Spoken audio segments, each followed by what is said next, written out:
Quando eu era criança, cresci ouvindo histórias da minha bisavó Rosa. Ela era uma mulher simples, mas de uma fé inabalável. Católica fervorosa, passava horas rezando diante de seu altarzinho, onde mantinha sempre uma vela acesa, uma pequena Bíblia já amarelada pelo tempo e principalmente a imagem de São Benedito. Essa imagem era tratada com o maior respeito, pois, segundo ela, havia sido presente de uma tia muito devota, que jurava ter visto milagres acontecerem diante daquele pequeno santo de madeira. Entre tantas histórias que minha bisavó me contava, havia uma em especial que nunca mais saiu da minha cabeça. Não só pela intensidade do que ocorreu, mas pelo aviso que ela sempre deixava ao final. Promessa feita é promessa que precisa ser cumprida, senão a cobrança vem. E vou relatar agora o que aconteceu na família dela, de um jeito que ainda hoje me arrepia. Diz minha bisavó que, quando era jovem, seu irmão mais velho, chamado Joaquim, se feriu de forma estranha enquanto brincava com uma vara no quintal. Ele havia fincado a ponta da madeira no chão, mas escorregou, e o acidente acabou atingindo o céu da boca. O ferimento parecia pequeno a princípio, mas formou uma abertura que não cicatrizava de jeito nenhum. Por dias, Joaquim não conseguia comer, beber ou sequer engolir saliva. Tudo o que fazia era babar e se contorcer de fome e dor. Os remédios caseiros da época não davam resultado, e o menino já estava fraco demais, quase sem forças. Minha bisavó contava que sua mãe, minha tataravó Mariana, era uma mulher de oração constante. Ao ver o filho naquele estado deplorável, decidiu recorrer ao que conhecia de mais sagrado: a fé. Era meio-dia de uma sexta-feira quando ela se ajoelhou no chão de seu quarto, bem ao lado da cama de madeira onde dormia com o marido, e chorando fez uma promessa a São Benedito. Ela pediu que o santo intercedesse e curasse seu filho. Prometeu que, caso o menino se recuperasse, faria uma ladainha em honra ao santo. Durante essa cerimônia, o menino deveria permanecer sentado no colo do pai, segurando a imagem de São Benedito, e ao final seriam soltos 12 fogos em agradecimento. Minha bisavó jurava que mal terminou a promessa. Algo mudou. Até às 3 horas da tarde daquele mesmo dia, Joaquim, que já não tinha forças, pediu um café e bolacha doce, dizendo estar com muita fome. Foi como se o milagre tivesse acontecido de forma repentina. Minha tataravó correu para preparar tudo, e, para surpresa de todos, o menino conseguiu comer e beber normalmente, como se nunca tivesse se ferido. A família inteira vibrou de alegria, acreditando piamente que o milagre havia sido concedido por São Benedito. O problema é que, com o passar dos dias, a correria da vida, os afazeres e talvez até mesmo a sensação de alívio fizeram com que minha tataravó não cumprisse a promessa imediatamente.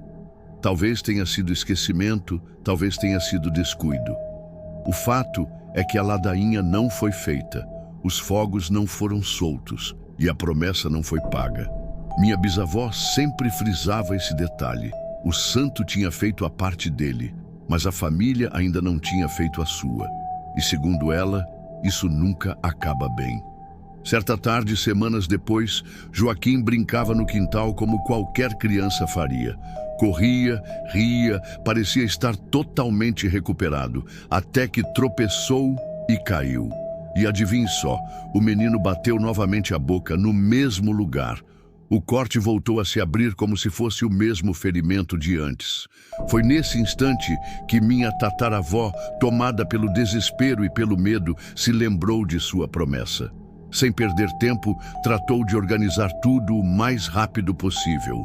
Mandou buscar a imagem de São Benedito, que estava na casa de uma vizinha devota. Encomendou a ladainha e providenciou os fogos. Não descansou até cumprir de uma vez por todas o que havia prometido. E foi assim. Joaquim ficou no colo do pai durante toda a cerimônia, com a imagem do santo em mãos, como havia sido prometido. Ao final, os fogos foram soltos, ecoando no céu do interior como um aviso de que a dívida havia sido paga. Depois disso, o menino nunca mais teve problemas sérios de saúde, e o episódio ficou marcado para sempre na memória da família. Minha bisavó concluía esse relato sempre com a mesma frase: promessa feita a santo não é brincadeira. Se prometer, cumpra, senão a cobrança vem e vem forte. Mas essa não foi a única história relacionada a São Benedito que minha bisavó contava. Havia outra, ainda mais curiosa e assustadora.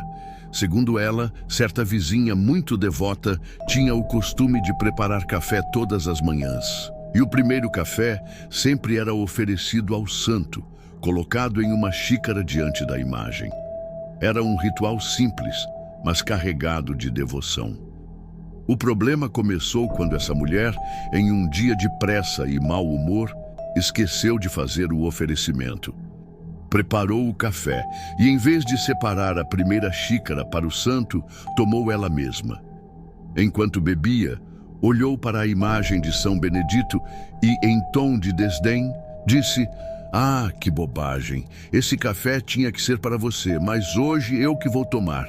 Que fique assim mesmo." Minha bisavó contava que, no mesmo instante, algo estranho aconteceu. A mulher terminou seu café e, quando finalmente foi colocar uma xícara diante do santo, um acidente inexplicável ocorreu. A xícara que ela segurava virou sozinha em suas mãos, despejando o café fervente sobre seu colo. O susto foi tamanho que ela gritou alto o suficiente para chamar a atenção dos vizinhos. O líquido deixou uma queimadura feia, e a mulher jurava que não havia razão para o acidente acontecer daquele jeito, pois tinha segurado firme a xícara. Mas minha bisavó sempre reforçava que aquilo não foi um simples acidente, foi uma advertência. Ela explicava: as coisas de santo não se fazem de qualquer jeito, não se oferece nada reclamando ou de má vontade. Quando se faz um ato de fé, precisa ser feito com o coração aberto e não com desdém. Para ela, aquele café derramado foi a resposta imediata do santo diante da falta de respeito. Eu cresci ouvindo essas histórias e confesso que elas sempre mexeram muito comigo. De um lado, existe o conforto da fé, de acreditar que o sagrado pode intervir em nossas vidas e realizar milagres. Mas do outro, existe o temor de não cumprir com o que se promete, pois, segundo a tradição popular, o preço pode ser alto. Minha bisavó repetia inúmeras vezes: não brinque com promessa. Se não tiver certeza, não prometa, porque o santo faz a parte dele, mas espera que você faça a sua. Hoje, quando penso nesses relatos, percebo como eles revelam não apenas a religiosidade popular, mas também uma espécie de contrato espiritual que se estabelece entre o humano e o divino. As pessoas acreditavam e ainda acreditam que os santos são intercessores poderosos, mas exigem respeito e devoção sincera. E se esse respeito não é demonstrado, as consequências podem ser duras. Minha família sempre tratou São Benedito com muito cuidado depois desses episódios. Havia uma mistura de amor, devoção e, sim, medo. Porque ao mesmo tempo em que ele era o protetor, também era o cobrador implacável das promessas. Hoje eu relato isso em primeira pessoa, pois essas memórias ficaram impressas em mim como se eu mesmo tivesse vivido. Cresci escutando minha bisavó Rosa repetir esses acontecimentos e a cada repetição o peso das palavras aumentava. Por isso, aprendi desde cedo que promessa é muito mais do que dívida, é uma entrega espiritual que não pode ser quebrada. Se o milagre é recebido, o agradecimento precisa ser feito. Não há espaço para descuido ou desrespeito. Meu nome é Camila, tenho 17 anos e moro em Mauá, São Paulo. Quem me conhece sabe que eu sou completamente apaixonada por gatos. Desde pequena, eles sempre fizeram parte da minha vida. E hoje tenho dois. A Mel, uma gatinha já idosa, com seus 14 anos, e o Tobias, meu xodó, que ainda não completou 2 anos. Ele é brincalhão, carinhoso e dormia todos os dias ao meu lado. Era como se fôssemos inseparáveis. Eu nunca imaginei que uma simples saída de casa mudaria tanto as coisas e me faria sentir medo, angústia e até mesmo a sensação de que algo sobrenatural estava em volta de mim. Tudo aconteceu no dia 11 de agosto. Eu havia marcado minha primeira tatuagem. Estava animada e nervosa ao mesmo tempo. Foram quase 3 horas dentro do estúdio, entre dor, ansiedade e expectativa. Quando finalmente terminou, voltei para casa exausta, mas com aquela sensação de dever cumprido. Mal podia esperar para mostrar a tatuagem para os meus pais e, claro, brincar com os meus gatos. Mas quando cheguei, percebi algo estranho. A Mel estava deitada na poltrona, me olhando como sempre, mas o Tobias não veio correndo. Achei que estivesse dormindo em algum canto da casa, como às vezes fazia. Naquela noite deitei e esperei por ele, mas percebi que minha cama estava vazia. Aquilo me incomodou. O Tobias nunca deixava de dormir comigo. Ainda assim, tentei não me preocupar, acreditando que talvez estivesse explorando o quintal ou se escondido em algum canto. Porém, quando acordei no dia seguinte, percebi que ele realmente não estava em casa. Olhei por todos os cômodos, chamei pelo nome dele diversas vezes, sacudi o pote de ração, mas nada. O silêncio era angustiante. Os dias foram passando. Sábado, domingo, segunda-feira. E nada do Tobias. Eu já estava ficando desesperada. Não conseguia pensar em outra coisa. Passei a andar pelas ruas do bairro, chamando o nome dele, perguntando aos vizinhos se tinham visto um gato parecido, colando cartazes improvisados. Mas ninguém tinha notícia. Parecia que ele simplesmente tinha desaparecido do mapa. O pior era a sensação de vazio que tomava conta do meu peito cada vez que eu entrava em casa e não o encontrava me esperando. Na madrugada de segunda para terça-feira, algo muito estranho aconteceu. Eu já estava deitada, virando de um lado para o outro, sem conseguir dormir. Era por volta da 1h da manhã quando comecei a sentir meu corpo estranho. Era como se eu não tivesse controle dos meus movimentos. Um peso enorme me impedia de me mexer. Faltava ar, meu peito doía e, de repente, comecei a chorar descontroladamente. Era um choro que não vinha apenas da saudade do meu gato, mas também de uma sensação de desespero, como se eu fosse perder algo muito maior. Eu nunca havia sentido aquilo antes. Em meio ao choro, comecei a fazer promessas. Pedi a Deus que trouxesse meu gato de volta. Prometi que não beberia mais álcool por 1 ano. Eu já quase não bebia, mas abri mão até mesmo das ocasiões sociais. Prometi que não fumaria mais nada, nem em festas, e até mesmo que abriria mão do chocolate, algo que eu simplesmente amava.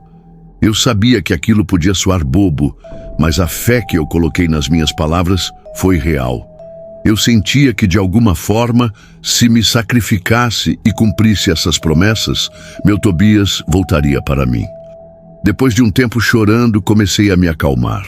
Foi como se aquela dor sufocante tivesse se transformado em um silêncio estranho dentro de mim. Peguei o celular e decidi fazer um post no Facebook. Coloquei fotos do Tobias, descrevi como ele havia desaparecido e pedi ajuda para quem morava por perto. Fiz a publicação às 2h56 da manhã. Logo depois, fechei os olhos e tentei descansar um pouco, embora soubesse que dificilmente dormiria. Pouco mais de meia hora depois, às 3 da manhã, ouvi um barulho que fez meu coração quase parar.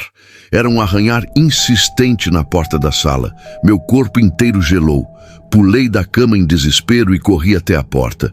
Quando abri, lá estava ele, meu Tobias. Ele entrou correndo, como se nada tivesse acontecido. Foi direto ao pote de ração e começou a comer desesperadamente. Eu não conseguia acreditar. Me ajoelhei, o abracei chorando, sem entender onde ele havia estado todo esse tempo. Era como se tivesse voltado de um lugar onde nunca deveria ter ido. Naquele instante, senti algo dentro de mim mudar. Não sei se foi apenas coincidência, se foi a força da minha fé ou se houve realmente alguma intervenção maior, mas o fato é que meu gato voltou justamente na madrugada em que eu entreguei minhas promessas e minha angústia para algo além de mim. Senti que, de alguma forma, fui ouvida. Muita gente pode pensar que não existe nada de extraordinário nisso, que gatos desaparecem e voltam o tempo todo. Mas eu vivi cada segundo daquela espera como um tormento. Eu sei o quanto pedi com fé, o quanto minhas palavras saíram da alma. E a volta dele, naquele horário, depois de dias de silêncio, foi para mim um verdadeiro milagre. Hoje, olhando para trás, percebo que a experiência me marcou profundamente. Cumpri minhas promessas e aprendi a respeitar ainda mais a relação entre o que pedimos e o que oferecemos em troca. Não sei explicar o que aconteceu, mas sei o que senti. E sei também que nunca vou esquecer a madrugada em que o som de arranhões na porta trouxe de volta não apenas meu gato, mas também a paz que eu havia perdido. O relato de Camila pode parecer simples para alguns, afinal é apenas a história de um gato desaparecido que retornou para casa. Porém, é impossível ignorar a carga emocional e a sensação de algo maior acontecendo nos bastidores desse episódio.